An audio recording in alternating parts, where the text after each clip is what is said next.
Military Family Services presents Exploring the Home Office, the ins and outs of being a freelance worker.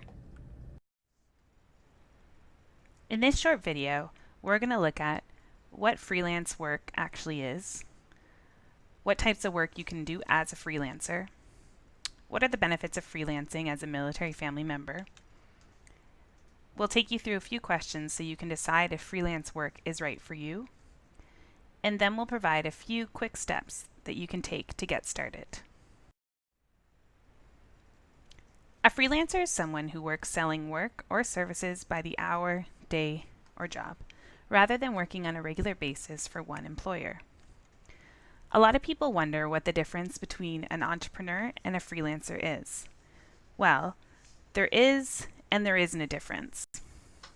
Freelancers are entrepreneurs, but we wouldn't consider all entrepreneurs freelancers. Normally, a freelancer would not have employees, nor would they have a storefront of sorts.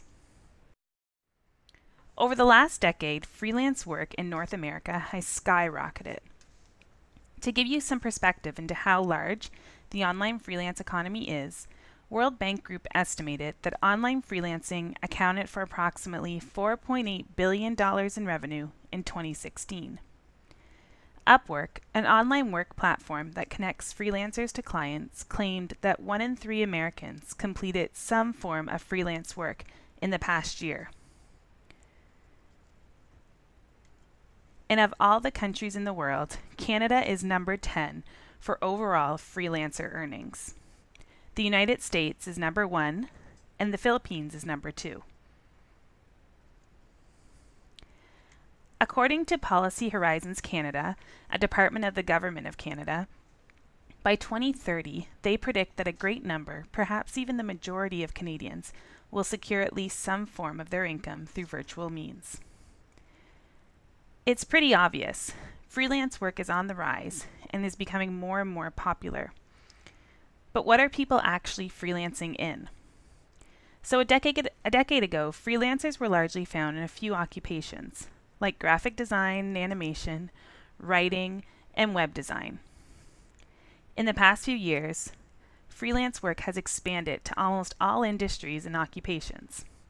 Examples of freelance positions that can be done primarily from home and online include accounting, healthcare services, teaching, project management, sales and marketing, computer development, and customer service. You can also do freelance work outside the home. For example, you can be a driver or run errands. You can be a caregiver for someone. You can perform odd jobs or be a handy person. And you can also do forms of tutoring and teaching. A recent report from FlexJobs actually found that the most in-demand career fields for freelancers were the medical and health profession, education, project management, computer and IT, and surprisingly, accounting and finance. Really, what you want to do as a freelancer is up to you. Technology allows us to do almost anything online nowadays. You may be wondering, why are we seeing such growth in the freelance economy? Well, there's many reasons for the growth, and we're going to focus on 4 contributing factors now. First of all, the unbundling of work is contributing to the growth in the freelance economy. In our current economy, it's no secret that a lot of organizations are trying to save money wherever they can just to stay afloat. Some companies, big and small, are starting to save money by doing what we call unbundling work. The unbundling of work can be seen in 2 different ways. First, a full-time employee's responsibilities could be broken down into various contract positions. For example, instead of a company hiring 1 full-time communications person, they may end up hiring 3 different people. 1 person to manage the website, another person to plan events, and another person to write a blog post. All of these people would be hired on a contract basis and be paid by the hour or job. It would not have access to company benefits. This creates limited liability for the company and ends up being significantly cheaper in the long run. The other form of unbundling of work is when one specific task is broken up into smaller micro tasks. For example, a company may need a very large document translated.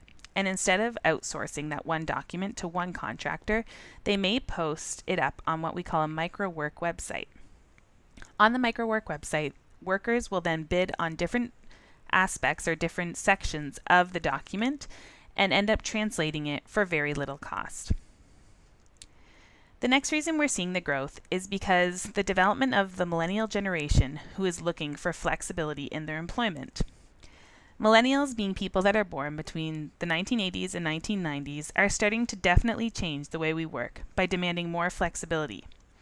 A 2014 study showed that approximately 74% of millennials want flexible work arrangements.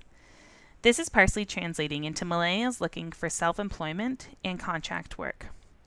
We now have a perfect balance of there being a supply of workers who want flexible employment and the demand of companies who want to hire contract workers. The ease and affordability of global communication is also contributing to the growth in the freelance economy.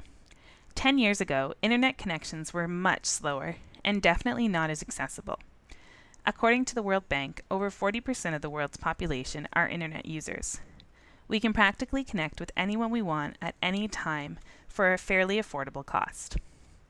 The last key contributing factor is the development of online work platforms that facilitate connections between freelancers and clients.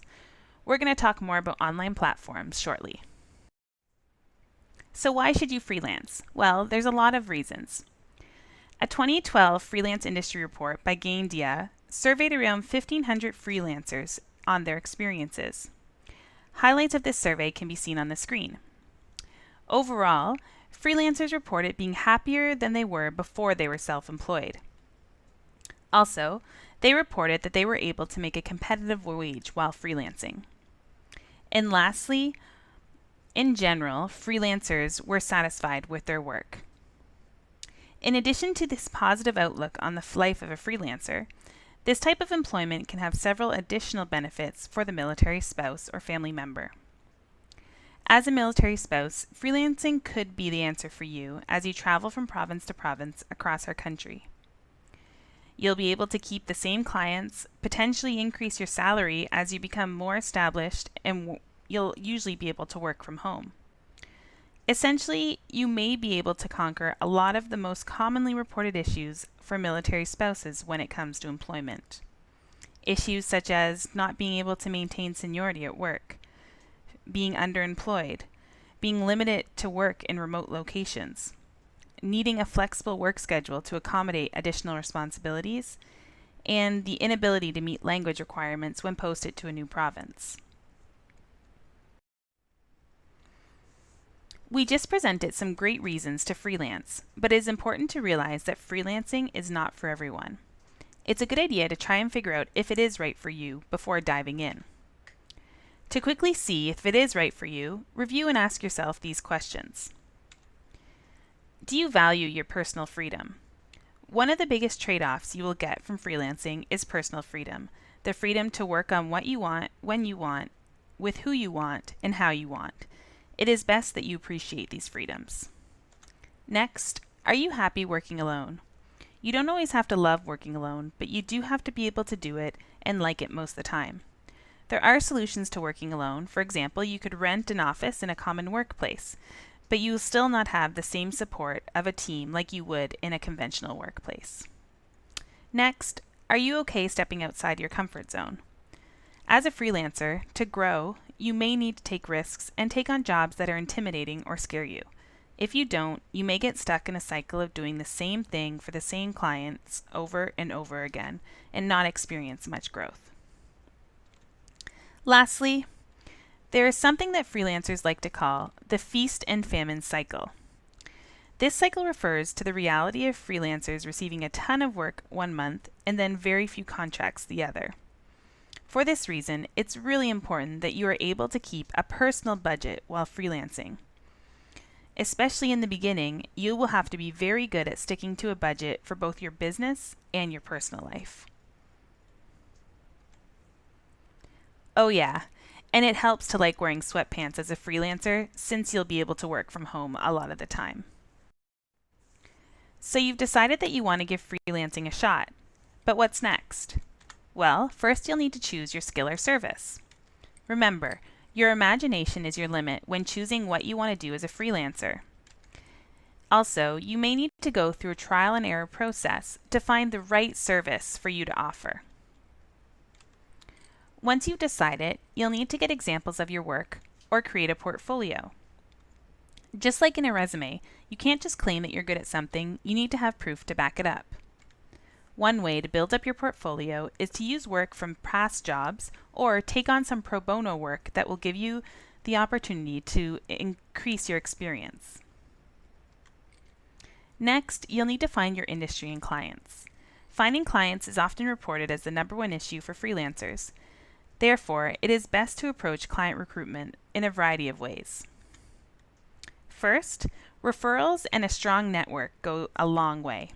Freelancers can thrive off referrals from past clients and contacts. Being referred for good service and quality work is invaluable. Next, like we mentioned above, you can do pro bono work to recruit clients.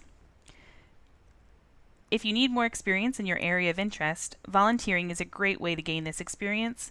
If it's testimonials and sample products you need, you can get these from pro bono work as well. Next, you may want to consider specializing.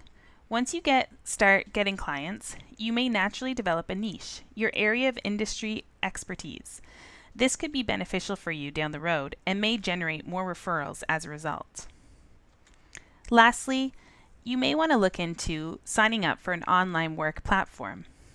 To find clients, especially when you are starting out, there are numerous online freelancing platforms that connect freelancers with local employers looking for contractors.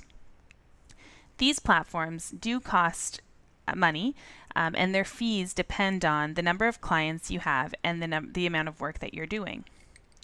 The next slide will show a little more detail about what online work platforms are. Welcome to Sama School. You are watching the video, Online Work Platforms. Now that you've learned what online work is, let's take a look at some of the places where you can actually find online work opportunities. Here are some questions we'll answer by the end of the video. When first starting out with online freelancing, it's helpful to use an online work platform. An online work platform is a series of structured servers that allow people around the world with internet access to connect with one another for the purpose of finding work opportunities. Online work platforms can either be websites or apps that connect job seekers to clients. Some online work platforms have many different kinds of work available. Others are highly specialized. Regardless, in order to find work on one of these platforms, you'll need a service that you can sell to others. But why do we even use online work platforms? In a word, the answer to that question is trust. Before online work platforms, conducting business transactions online was risky. You were never sure of your security. Now, the platforms act as mediators between the two sides, facilitating search, payments, and reputation building. It allows for trust to form. Online, trust is the most important currency. The way to develop trust is to have a solid reputation for being a professional and providing the service that you say you will. Without sufficient digital or professional skills to complement your service offering, it is impossible to build a good reputation. If you understand that, then you're ready to get started with online work.